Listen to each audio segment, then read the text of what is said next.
लॉकडाऊनचे वाईट दिवस आठवले की नागरिकांच्या काळजात आजही धस्स होतं.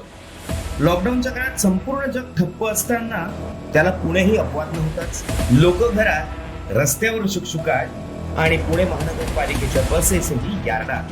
पण भांडवलदारांसाठी अर्थकारणाचा उद्देश सफल करताना पळवाट काढण्याची जबाबदारी आपल्या पुण्याच्या महापौरांनी काढली. ज्या बसेस रस्त्यावर धावल्या नाहीत त्या बसेसच्या कंत्राटदारांसाठी आपले, होय बरोबर आहे, आपलेच माजी महापौर अण्णा धावून गेले. 1-2 नाही, तब्बल 99 कोटीची रक्कम ठेकेदारांना देण्यासाठी निर्णय 10 जानेवारी 2022 मध्ये त्यांनी घेतला.